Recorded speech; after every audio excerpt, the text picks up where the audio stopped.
जिल्ह्यातील तिन्ही जागा जिंकण्याचा महायुतीच्या मेळाव्यात निर्धार. ठाण्यात महायुतीचा भव्य मेळावा. पंतप्रधान नरेंद्र मोदी यांना सलग तिसऱ्या वेळी पंतप्रधान करण्याबरोबरच लोकसभेच्या जिल्ह्यातील तिन्ही जागा जिंकण्याचा निर्धार महायुतीच्या मेळाव्यात करण्यात आला. केंद्रीय राज्यमंत्री कपिल पाटील, सार्वजनिक बांधकाम मंत्री रवींद्र चव्हाण, खासदार श्रीकांत शिंदे, राष्ट्रवादी काँग्रेसचे प्रमोद हिंदूराव यांच्यासह महायुतीच्या जिल्ह्यातील प्रमुख नेत्यांनी एकमुखाने व एक दिलाने कार्य करण्याचा निर्धार करत विजयाचा एल्गार केला. ठाण्यातील छत्रपती शिवाजी महाराज मैदानावर झालेल्या भव्य मेळाव्याला जिल्ह्यातील महायुतीच्या आमदारांसह मोठ्या संख्येने पदाधिकाऱ्यांची उपस्थिती होती. या मेळाव्याला भाजपा, शिवसेना, राष्ट्रवादी काँग्रेस, रिपब्लिकन पक्ष, आठवले, PRP, विया, JSS, RSP, PJP, स्वाभिमान, रयत क्रांती संघटना, भीमसेना, एकता मंच, रिपब्लिकन पक्ष, खरात, शिवसंग्राम आदी 15 पक्षांच्या पदाधिकाऱ्यांसह कार्यकर्त्यांची उपस्थिती होती. यावेळी माजी खासदार विनय सहस्रबुद्धे यांनी रामभक्ती ही राष्ट्रभक्ती असल्याचे नमूद करत उपस्थित सर्व कार्यकर्त्यांना श्रीराम प्रतिज्ञा दिली. भाजपाचे आमदार निरंजन डावखरे यांनी मेळाव्याचे नियोजन केले होते. केंद्रीय राज्यमंत्री कपिल पाटील म्हणाले, दिल्लीचेही तख्त राखतो महाराष्ट्र माझा या महाराष्ट्र गीतातील ओळी आपल्याला लोकसभा निवडणुकीत प्रत्यक्षात आणायच्या आहेत. पंतप्रधान नरेंद्र मोदींवर जनतेचा विश्वास आहे. किसान सन्मान, आयुष्यमान भारतासारख्या अनेक सरकारी योजनांमधून जनतेचे जीवनमान बदलले. आतापर्यंत शेतकऱ्यांना 2,85,000 कोटी रुपये किसान सन्मानमधून दिले गेले, तर काँग्रेसने केवळ 40,000 कोटींची शेतकऱ्यांना कर्जमाफी देऊन अनेक वर्ष कर्जमाफीचे तुणतुणे वाजवले. 2019मध्ये देवेंद्र फडणवीसांच्या पाठीत खंजीर खुपसून नसता तर 10 वर्ष ते मुख्यमंत्री राहिले असते. आता विरोधी आघाडीला जागा दाखवण्याची वेळ आली आहे. त्यासाठी महायुतीच्या कार्यकर्त्यांनी एक दिलाने कार्य करावे. येत्या एप्रिल महिन्यात लोकसभा निवडणुकीचे शिवधनुष्य कार्यकर्त्यांनी पेलावे, असे आवाहन मंत्री रवींद्र चव्हाण यांनी केले. महाविकास आघाडीच्या 2.5 वर्षात झाली नाही तेवढी कामे अवघ्या 1.5 वर्षात झाली, तर 70 वर्षात न झालेले राम मंदिरासह सर्व प्रमुख कार्य 10 वर्षात झाले आहे. अशा शब्दात खासदार श्रीकांत शिंदे यांनी पंतप्रधान नरेंद्र मोदींच्या राजवटीचे कौतुक केले. तर शिवसेनेचे प्रदेश प्रवक्ते मस्के यांनी पुढील काळात सर्वांनी नमोसैनिक व्हावे असे आवाहन केले. ठाणे जिल्ह्यातील वातावरण राममय करून महायुतीने लोकसभेच्या तिन्ही जागा जिंकाव्यात, असे आवाहन राष्ट्रवादी काँग्रेसचे प्रदेश प्रवक्ते आनंद परांजपे यांनी केले. तर भविष्यात ठाणे जिल्ह्याला सुगीचे दिवस येणार असून मुरबाड रेल्वे, भाई कोतवाल आणि हिराजी पाटील यांचे स्मारक आणि शेतकऱ्यांच्या प्रश्नाला प्राधान्य देण्याची विनंती प्रमोद हिंदूराव यांनी केली. यावेळी महायुतीतील घटक पक्षांचे माजी आमदार अप्पा शिंदे, नामदेव भगत, भास्कर वाघमारे, प्रमोद टाले, गुलाब दुबे यांचीही भाषणे झाली. ठाणेकर मालमत्ता करदात्यांसाठी करातील व्याज माफी अभय योजना 31 डिसेंबर 2023 पर्यंत मालमत्ता करावरील 100% व्याज माफ. तसेच 1 जानेवारी ते 15 जानेवारी 2024 या कालावधीमध्ये मालमत्ता करावरील 75% व्याज माफ. त्याचप्रमाणे 16 जानेवारी ते 31 जानेवारी 2024 या कालावधीमध्ये मालमत्ता करावरील 50% व्याज माफ. तरी सदर व्याज माफीच्या अभय योजनेचा ठाणेकर करदात्यांनी लाभ घ्यावा. महानगरपालिकेच्या कोणत्याही संकलन केंद्रावर कर भरण्याची सोय आहे. ATM, डेबिट, क्रेडिट कार्डद्वारे कर भरण्याची सुविधा उपलब्ध करून देण्यात आली आहे. सोमवार ते शनिवार या दरम्यान सकाळी 10:30 ते सायंकाळी 5 वाजेपर्यंत संकलन केंद्राची वेळ असून करदात्यांच्या सोयीसाठी रविवारी संकलन केंद्र सकाळी 10:30 ते दुपारी 1:30 वाजेपर्यंत सुरू ठेवण्यात येत आहेत. यासोबतच ठाणे महानगरपालिकेच्या propertytax.thanecity.gov.in या संकेतस्थळावर ऑनलाईन पद्धतीने मालमत्ता कर भरण्याची सुविधा उपलब्ध करून देण्यात आली आहे. तसेच गुगल पे, फोन पे, पेटीएम आणि भीम ॲपद्वारे आपला कर सुलभतेने जमा करू शकता. ठाणे महापालिका क्षेत्रातील सर्व करदात्यांना विनंती आहे की आपण या व्याज माफी अभय योजनेचा जरूर लाभ घ्या. आणि आपला मालमत्ता कर लवकरात लवकर महापालिकेमध्ये जमा करून महापालिकेस सहकार्य करा. धन्यवाद.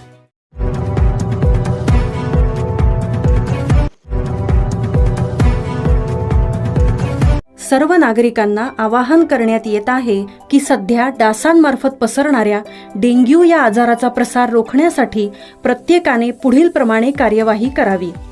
डेंग्यू आजार एडिस इजिप्ती हा डास चावल्याने होतो.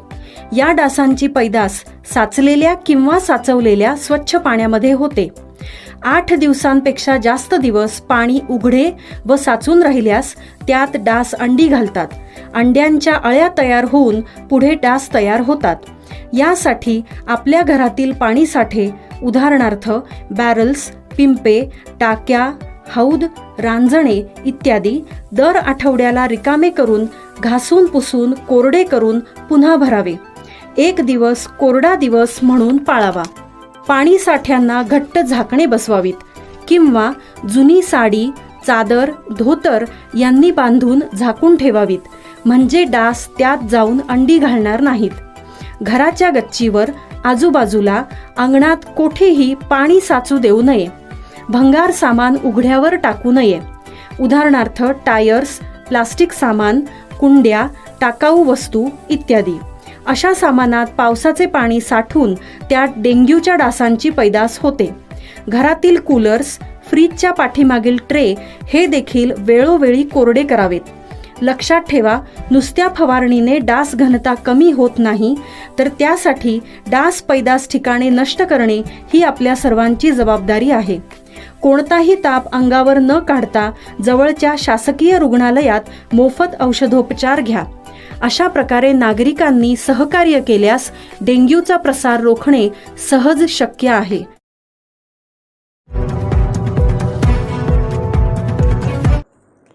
सराईत सोनसाखळी चोरटे बाप लेक गुन्हे शाखा युनिट 5च्या जाळात. 5,40,00,000च्या 141 ग्रॅम दागिने हस्तगत. 14 गुन्ह्याची उकल. ठाणे पोलीस आयुक्तालयाच्या हद्दीत वाढत्या सोनसाखळी गुन्ह्यांना आळा घालण्यासाठी पोलीस आयुक्तांच्या निर्देशानुसार ठाणे गुन्हे शाखा युनिट 5ने पाळत ठेवत धडक कारवाई केली आहे.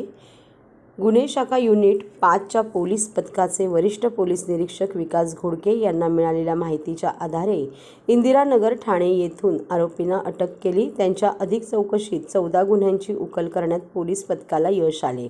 या गुन्ह्यात 12 गुन्हे सोनसाखळीचे चोरीचे, 1 गुन्हा चिटिंगचा आणि 1 वाहन चोरीचा असल्याची माहिती पोलीस उपायुक्त गुन्हे शिवराज पाटील यांनी दिली. अटक आरोपींकडून 5,40,000 रुपये किमतीचे 141 ग्रॅमचे सोन्याचे दागिने आणि 2 दुचाकी हस्तगत करण्यात आल्या आहेत. अटक आरोपी आसिफ शब्बर सय्यद 62 राहणार पाटील नगर गल्ली नंबर 4 आंबिवली आणि आरोपी बागर आसिफ सय्यद 38 राहणार भास्कर शाळेच्या बाजूला कुरुम चाळ आंबिवली याचा समावेश आहे. आसिफ आणि बागर दोघे बाप लेक आहेत. त्यांच्यावर ठाणे परिसरात चितळसर, कापूरबावडी, ठाणे नगर, वागळे, श्रीनगर आदी पोलीस ठाण्यात दखल असल्याची माहिती पोलिसांनी दिली. सदर दोघा अटक चोरट्यांपैकी आरोपी आसिफ याला न्यायालयीन कोठडी सुनावण्यात आलेली आहे, तर आरोपी बागर हा पोलिसांच्या कस्टडीत आहे. त्याची अधिक चौकशी सुरू आहे. ठाणे पोलीस आयुक्तालयामध्ये हे जे स्ट्रीट क्राईम्स आहे त्याच्या विरुद्ध स्ट्रॉंग ॲक्शन घेण्यासंदर्भात माननीय पोलीस आयुक्त आशुतोष डुमरे सर यांनी नेहमीच सूचना दिलेल्या आहेत. त्या अनुषंगानं पोलीस स्टेशन स्तरावरती असेल, क्राईम ब्रांच स्तरावरती असेल, आपण याच्यामध्ये कारवाई करत आहोत. याच्या अगोदरही अशा कारवाई झालेल्या आहेत चेन स्नॅचिंगच्या विरुद्ध. ज्या आरोपीत अटक करून आपण त्यांच्यावर स्ट्रॉंग ॲक्शन घेतलेली आहे. त्या अनुषंगानंच युनिट 5 क्राईम ब्रांच जे आहे याचे सिनियर PI विकास घोडके आणि त्यांची पूर्ण टीम यांना एक माहिती होती की अशा पद्धतीचे आरोपी आपल्या इंदिरानगर ठाणे इथं आलेले आहेत. त्या अनुषंगाने त्यांना अरेस्ट केलं. त्याच्यामध्ये आपण इंट्रोगेशन मध्ये माहिती मिळाली की यांनी जवळजवळ 12 चेन स्नॅचिंग केलेले आहेत. त्यांनी स्वतः कबूल केलं. 1 चिटिंगचा गुन्हाही त्यांनी केलेला कबूल केला आणि 1 मोटर व्हेकल थेफ्ट ही त्यांनी केलेली आहे. याच्यामध्ये 2 आरोपी आपण अरेस्ट केलेले आहेत. आसिफ सय्यद वय वर्ष 62 आणि बागर सय्यद वय वर्ष 38 हा वडील आणि मुलगा आहे. याच्यामध्ये आपण अरेस्ट केलेला आहे. टोटल 141 ग्रॅम वजनाचे सोन्याचे दागिने 2 मोटरसायकल असे एकूण 5,40,000चा मुद्देमाल आपण याच्यामध्ये जप्त केलेला आहे. एकूण 12 गुन्हे चेन स्नॅचिंगचे जे डिटेक्ट झालेले आहेत ते Shrinagar police station, Thanenagar, Chitalsar, Wagle estate police station, Vartaknagar police station, Kapurbawdi अशा वेगवेगळ्या पोलीस स्टेशनमध्ये दाखल असलेले गुन्हे याच्यामध्ये उघडकीस आलेले आहेत. याच्या अगोदरचा या आरोपींच्या विरुद्ध जवळजवळ 23 गुन्हे दाखल असल्याचं निष्पन्न आहे. आशिफ सय्यद हा आरोपी आहे, त्याच्या विरुद्ध 23 गुन्हे चिटिंगचे गुन्हे आणि चेन स्नॅचिंगचे गुन्हे दाखल आहेत. आणि जो बागर सय्यद हा जो मुलगा आहे याच्या विरुद्ध चेन स्नॅचिंगचे जवळजवळ 5 गुन्हे दाखल असल्याचं समोर येत आहे. निश्चित स्वरूपामध्ये एक चांगलं डिटेक्शन झालेलं आहे क्राईम ब्रँच कडून. क्राईम ब्रँचचे एसीपी डिटेक्शन म्हणून निलेश सोनवणे यांच्या मार्गदर्शनाखाली PI Godke, PI Nitin Patil, API Bhushan Shinde, API Pallavi Dage Patil, Avinash Mahajan, PSI Tushar Mane, PSI Sunil Ahire आणि पूर्ण टीमनं एक उत्कृष्ट काम आणि उत्कृष्ट डिटेक्शन केलेलं आहे. याच्यामध्ये आपण पुढेही या जे आरोपी पकडलेले आहेत त्यांच्या विरुद्ध काही स्ट्रॉंग ऍक्शन घेता येते का त्याची पडताळणी आपण करत आहोत. आणि चेन स्नॅचिंगला आळा बसण्यासाठी निश्चित त्याच्यामध्ये मदत होईल. आणि याच्या पुढेही कुठल्या पद्धतीचे असे गुन्हे घडत असतील तर त्याच्या विरुद्धही आपण स्ट्रॉंग ऍक्शन घेणार आहोत.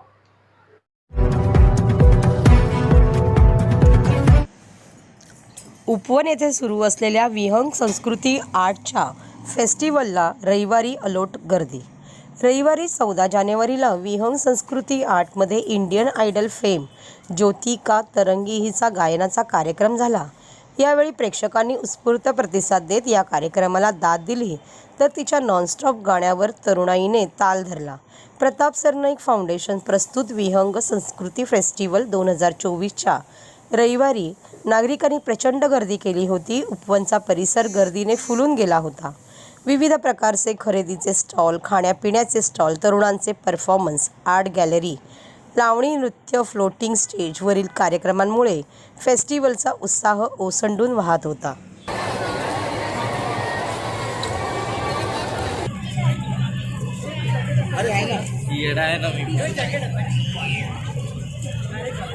झुकता हूँ तुम पे ही या फिर रुकता, क्या ये सब तो होता है, तुमको क्या लेना है सबसे, तुमसे ही सब बातें अब से बन गए हो तुम मेरी दुनिया. ना जाने के मैं फिदा हूँ. और वहां से आवाज भी आ रही थी जय श्री राम की. तो मिलकर एक बार आवाज देते हैं, जय श्री राम, जय श्री राम.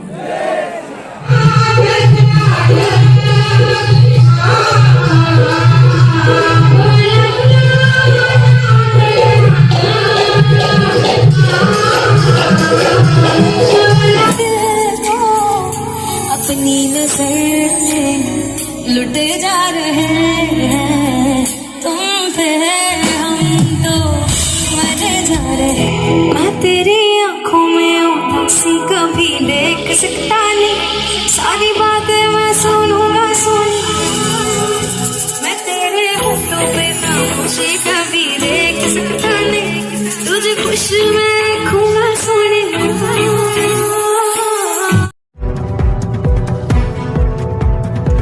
सोलारिस हाफ मॅरेथॉनमध्ये युवकांसोबतच ज्येष्ठ नागरिकांचा सहभाग. 700 स्पर्धक सोलारिस ठाणे मॅरेथॉनमध्ये सहभागी. मेंदू व मणक्यांच्या आजाराविषयी जनजागृती करण्यासाठी आयोजित केलेल्या सोलारिस ठाणे मॅरेथॉन स्पर्धेत 700हून अधिक स्पर्धक सहभागी झाले होते. विशेष म्हणजे या धावपटूंमध्ये 200हून अधिक ज्येष्ठ नागरिकांनी विशेष सहभाग घेतला होता.